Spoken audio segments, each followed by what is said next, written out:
Bonjour tout le monde, on se retrouve aujourd'hui pour le déballage de l'extension pour Marvel Legendary ou Legendary Marvel, qui est la petite boîte Into de Cosmos. Et en fait, cette extension-là est une boîte classique, comme on connaît normalement des extensions.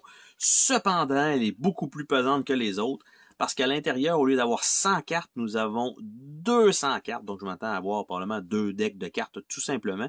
Et donc, c'est une extension dite Deluxe. Et bien sûr, en étant dite Deluxe, il vous charge bien sûr le double du prix, bien sûr, qu'une extension normale, qui est normalement aux alentours de 20-25 $. Ben là, probablement que c'est aux alentours d'une quarantaine de dollars pour une si petite boîte. Donc, à l'intérieur de ça, nous avons, au lieu d'avoir le tray classique en carton, nous avons un truc comme ça qu'on déplie avec, à l'intérieur, donc à l'intérieur de la boîte, nous avons des instructions, nous avons des petits cartons, donc ça c'est nouveau, donc des petits jetons d'une qualité qui ont l'air d'être dégueulasses. Donc ici, on a des valeurs différentes derrière, et voyez comment ça se dépunche bien. Ah, c'est de bonne qualité, ça. Ouf. Urk. Urk, urk, urk. Hey, vous voyez la trace du punch des deux côtés. Un petit carton vraiment tout mou, vraiment pas épais. Voyez de l'autre côté, voyez la ligne autour du punch. Vraiment, vraiment, vraiment de mauvaise qualité.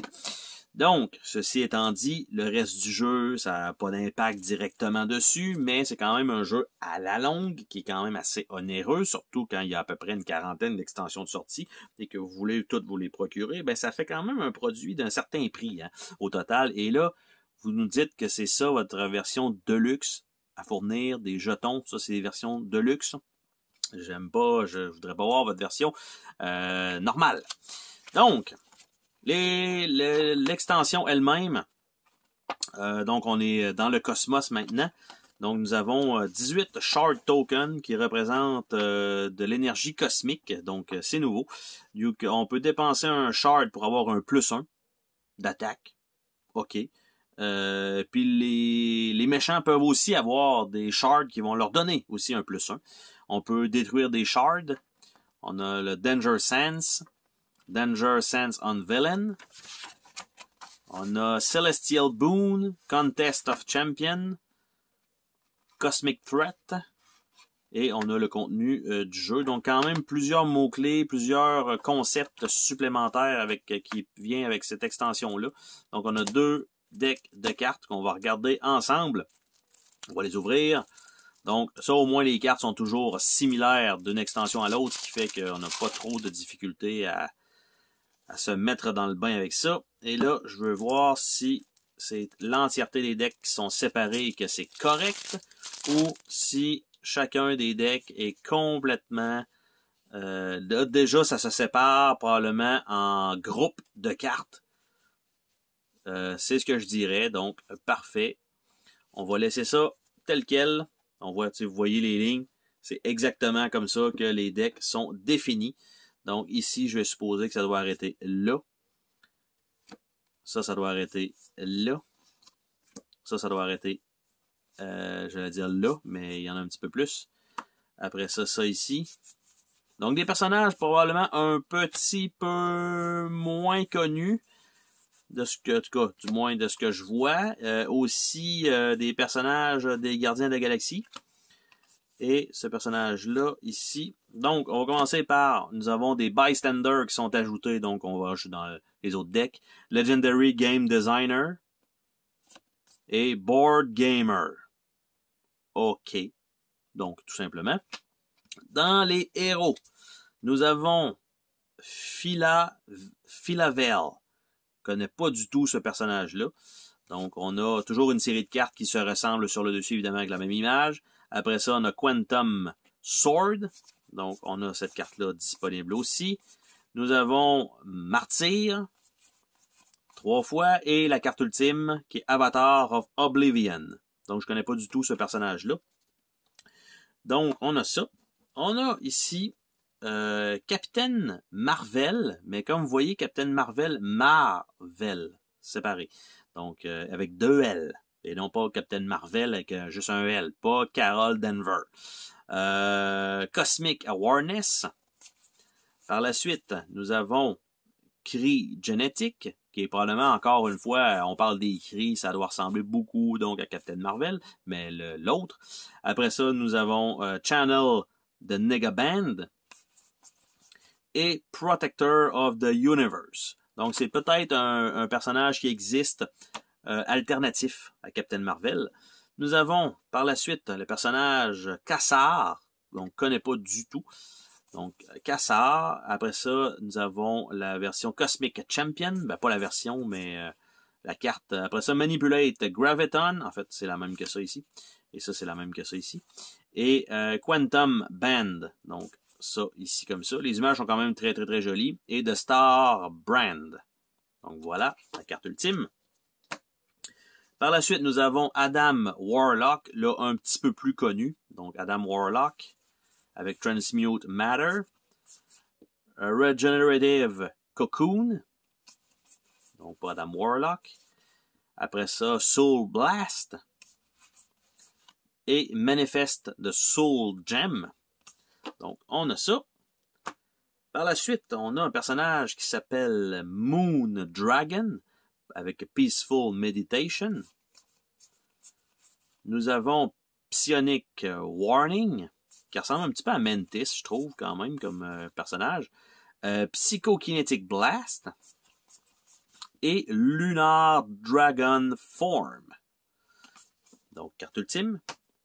Nous avons également le personnage Nova, avec plusieurs fois cette carte-là. Electromagnetic Wave. Declare Galactic Threat. Et Mobilize the Nova Corp. Donc, personnage Nova. Et le dernier héros fourni, qui est un personnage un peu plus connu des Gardiens de la Galaxie, qui est Yondu. Donc, Whistling Arrow. Interstellar Hunter. Anticipate Their Movement. Et Space Pirate. Donc, Yondu est, au lieu d'être avec les Gardiens de la Galaxie, ou d'être avec, je me rappelle plus quel autre héros, en fait, il me semble qu'il y a eu 2 extensions de Gardiens de la Galaxie, si je me souviens bien. Il y a eu un deck comme ça. Là, les 5 héros, c'était les 5 héros fournis. Donc, il n'y a rien eu d'autre. Après ça, nous avons c'est un autre héros, Ronan, de Accuser. Donc, on peut avoir Ronan au lieu que ce soit un ennemi. Donc, Rally Kree Warrior.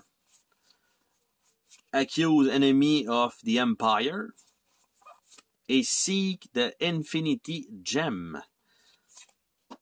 Nous avons un autre personnage. Nous avons Nebula, qui était donc pas fourni dans l'extension des Gardiens de la Galaxie également. Ruthless Cyborg. Donc, ça ici. Nous avons Galactic Rogue, qui ressemble pas vraiment au film. Illusion Device. Et Daring Raid. Donc, il y a quand même beaucoup de héros de fournis. D'habitude, c'est 5 héros, et là, on en a beaucoup plus. Les villains. Nous avons The Madmaker.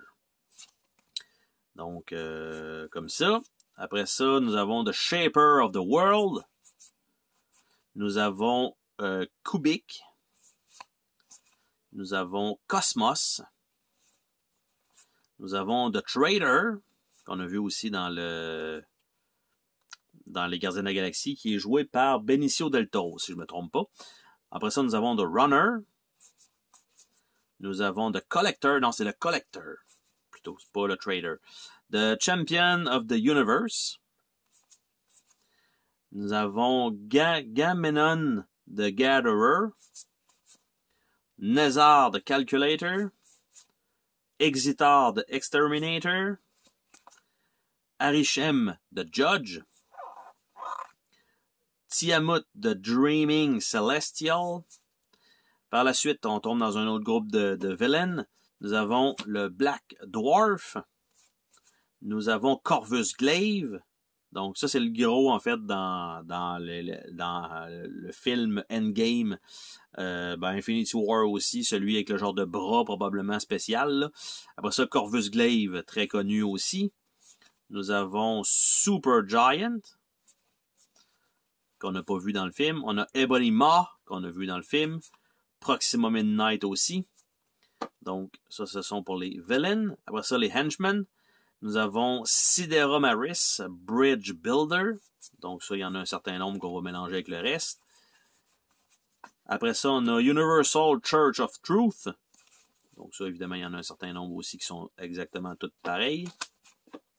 Nous avons, comme Mastermind, nous avons Magus, avec, évidemment, toutes des cartes différentes. Ça, c'est quand on l'attaque, il va avoir certains effets. Nous avons The Grand Master, donc étant un Mastermind, avec encore une fois quelques effets. Nous avons The Beyonder, donc c'est tous des personnages comme créateurs plus grands que nature, du cosmos, qui sont là. Et nous avons des Scheme Annihilation Conquest, Destroy the Nova Corp, The Contest of Champions, Turn the Soul of Adam Warlock, et une dernière carte qui est un Bystander, qui est un Pizza Delivery Guy, avec Goose qui est en train de vouloir probablement le manger.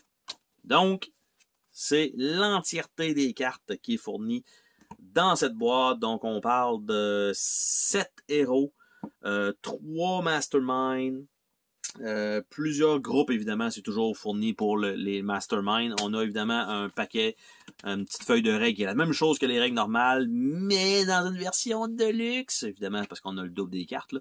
Mais nous avons des beaux jetons de carton de piètre qualité. Mais somme toute, ça donne quand même beaucoup de contenu pour Legendary, Marvel Legendary Into the Cosmos. Bye bye!